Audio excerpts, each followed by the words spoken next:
The scientific method requires one to observe a phenomenon, create a hypothesis explaining it, and then test this hypothesis under different conditions.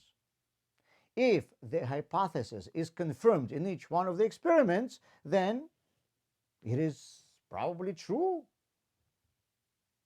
Now let's apply the scientific method to the analysis of different education systems. There are various approaches to education around the world. They are based on historical and social factors, cultures, religions, etc. Here in the US, everyone is talking now about the crisis of our schools. Only one third of American eighth graders know math at grade level. And this is combined with juvenile delinquency, the drug epidemic, depressions among children, and so on. Now, every problem can be probably found in every group of people. But if statistics show a big difference between groups, it probably deserves attention. Every statistic shows that children in the Jewish Orthodox education system have much fewer mental issues. Drug problems are less by hundreds of times, and violent crime is almost non existent. People say, well, but in those Jewish schools, all they do is study Torah, so how are these children going to be making living later? Well, in Orthodox communities, there are those, mainly in Lithuanian circles, who dedicate their lives to Torah study.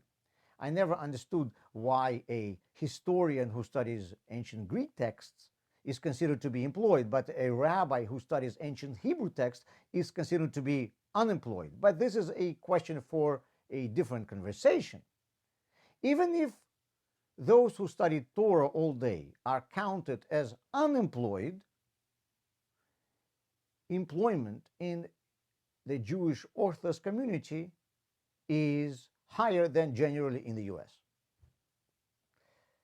Now, let's create a hypothesis. Orthodox Jews are pretty good at education. Let's test this hypothesis.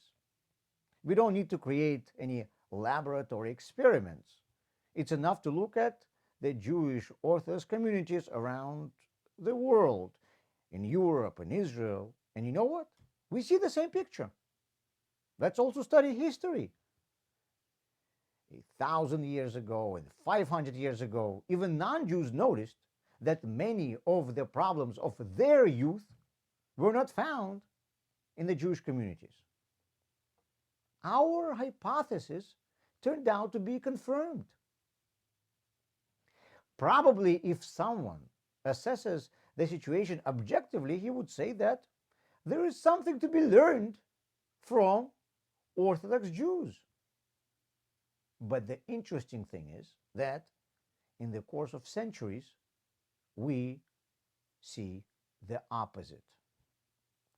Non-Jews were all the time trying to impose their failing education system on us. In Tsarist Russia, the government tried to interfere with what is studied in yeshivas and who is teaching there. Now, in Russian villages, education was literally non-existent. But instead of taking care of their completely illiterate children, the state was preoccupied with the Jewish youth. Many European countries throughout the centuries were dictating yeshivas what they can and cannot teach.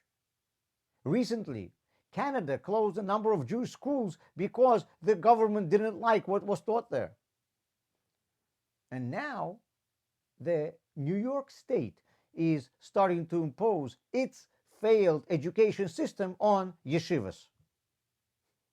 In New York public schools, less than a third of students are proficient in math and English. Excuse me, your schools are plagued with drug epidemic, and you want to impose your system on us. You ruined your schools, and now you are trying to ruin ours. Or maybe you just don't want the difference between your schools and yeshivas to be so glaring. I don't know. We Jews don't impose anything on anyone. We even don't proselytize. We don't force you to become like us. But please don't force us to be like you, especially in areas where you are failing so miserably.